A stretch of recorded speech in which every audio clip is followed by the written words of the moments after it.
Hey there, my fishing friends. Your favorite angler, always chasing that next bite, is here to give you the lowdown on what to expect on the water this coming Friday, October 25th, 2025. This day is shaping up to be truly special, as the crisp autumn air and cooling waters are setting the stage for some serious fish activity across the United States. You're about to learn why this Friday could be one of your best fishing days of the fall, especially if you're targeting those hungry predators getting ready for winter. Now, let's talk tactics for a few of our favorite species. First up, the largemouth bass. In late October, these guys are packing on the pounds, and they'll be moving to shallower water, typically 5 to 8 feet deep, as the cooler surface temperatures make them more comfortable there. Look for them around remaining green vegetation, submerged structures, and especially along drop-offs where baitfish will be congregating. For tackle, I'd recommend a medium-heavy spinning or casting setup. My little trick for this time of year is using larger, slower-moving crankbaits or jig and trailer combinations. The bass are looking for a substantial meal, so don't be shy with your lure size. Work your bait slowly and deliberately along those weed lines and structure edges. Next, let's target some toothy critters. Northern pike and walleye. These two often share similar habitats in the fall.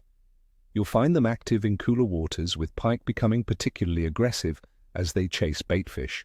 Look for northern pike near cabbage weed beds that are still green and close to deep water, as well as rocky points that are windblown.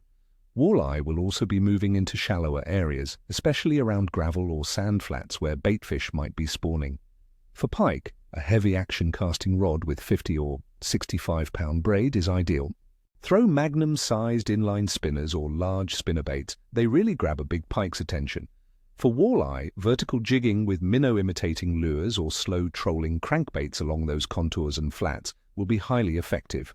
Finally, for some consistent action, let's talk about panfish, specifically crappie and bluegill. These fun-to-catch species are very active in the fall, staying close to weeds and rocks in shallower water. Crappie, especially, love structures and timber, which allow them to move easily between shallow and deeper water depending on the conditions. On cloudy days, they might be higher in the water column, while on sunny days, they'll hug the bottom. A light action rod with a small bobber rig, using live bait like minnows or worms, is a classic choice for both. Small jigs or grubs will also entice crappie. For bluegill, target those shallow weed beds and just off drop-offs with small worms or crickets. Now, let's break down the conditions.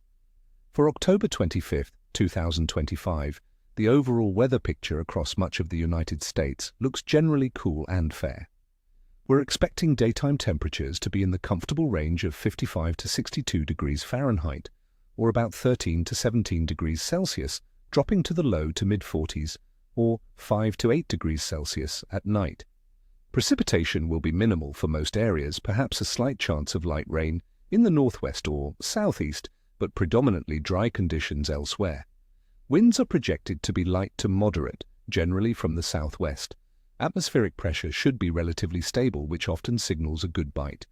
The water temperature trends are key this time of year. As the air cools, our lakes and rivers are following suit.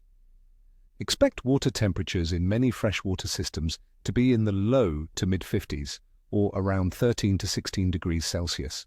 This steady cooling is like a dinner bell for fish, triggering their instincts to feed heavily and build up reserves for the upcoming winter. Looking at the lunar calendar, October 25th, 2025, presents us with a waxing crescent moon. It will be about 15% illuminated just a few days past the new moon and will set before midnight. While some old-school beliefs point to full or new moons for peak activity, don't let a waxing crescent fool you. Many predatory species will be very active during twilight hours as the moon is visible, using the low light to their advantage. Based on all this, friends, the general activity for fish across the United States will be good to excellent. The cooling water is the primary driver, pushing hungry fish into predictable feeding patterns. Expect active predators like bass, pike, and walleye to be aggressively chasing bait, while panfish will also be readily available in shallower, sheltered areas. This is not a day to stay home. The consistent temperatures, light winds, and the fish's natural drive to feed make for a fantastic fishing opportunity. So, my friends, get out there and make some memories. Cast a line, enjoy the beautiful autumn scenery, and I wish you all tight lines. Or as we say, ni foster, ni cheshwi. If you found this forecast helpful, please hit that like button, subscribe to the channel for more tips and predictions, and ring that notification bell so you don't miss out. And tell me in the comments below, what are your plans for fishing this weekend? What's your go-to lure for fall base? Share your stories and help build our awesome fishing community.